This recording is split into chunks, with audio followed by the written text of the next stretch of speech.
When you hear the word monopoly, you probably think of pass and go and collecting 200 bucks. But in the real world, monopoly is this huge, high-stakes game that has shaped industries, sparked revolutions, and defined entire nations. So how do we get from a board game to a force that can literally topple empires? Well, let's dive in. Okay, picture this. It's the 1860s. The American South is producing almost all of the world's cotton.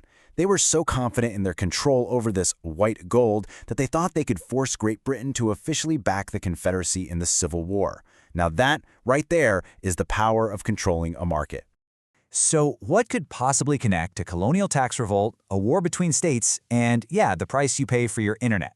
Well, it's this centuries-long fight over who gets to control the market and the incredible power that comes with being the only game in town. So, to really get a handle on how monopolies shape our world today, we've actually got to go back, way back, to where the modern idea really started. All right, our story kicks off in 1773. The British Parliament passes the Tea Act to bail out the struggling East India Company, basically making it the one and only legal tea supplier in the American colonies. And you gotta understand, this wasn't just about some tax. No, this was about being forced to buy from one and only one government-approved company. And yeah, the outrage from that led straight to the Boston Tea Party. And that, right there, gets us to the core of what a monopoly is.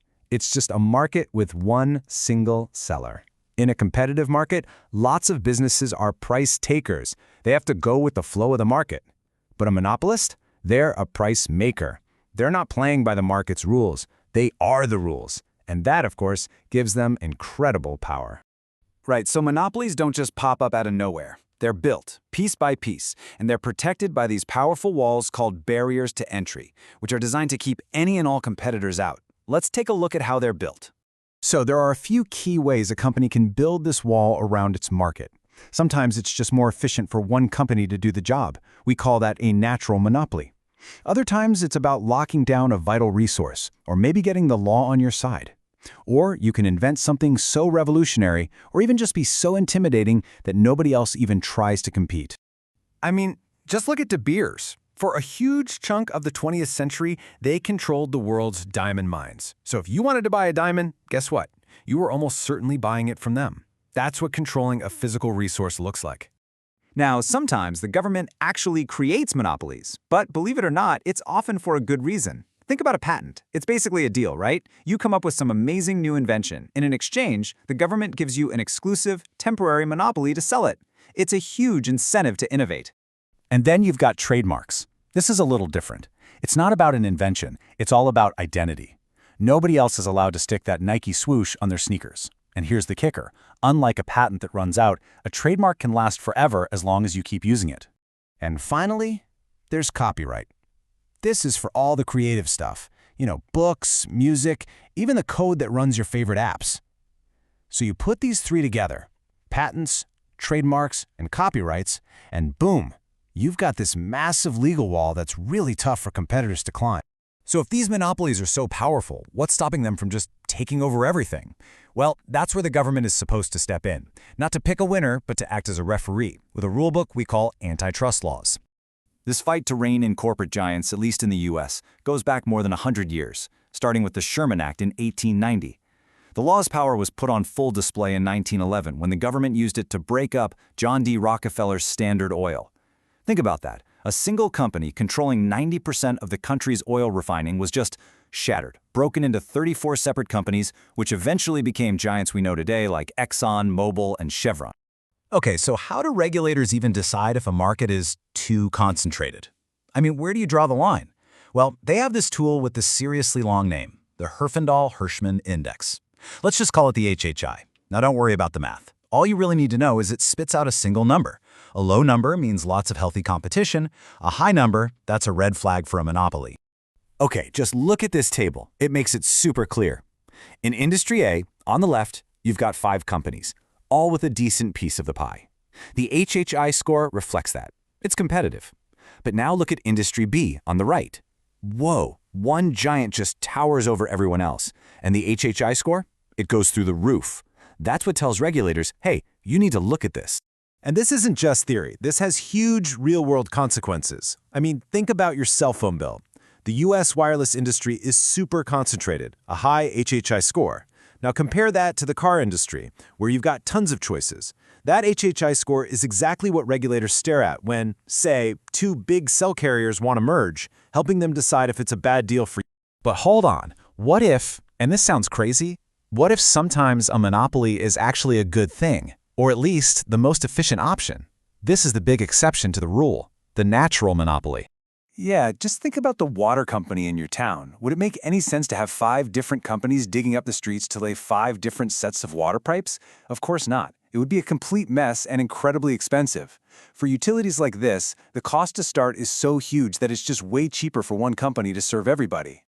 Okay, so if we have to have a monopoly for something like water, what do we do about it? Choice number 1, do nothing.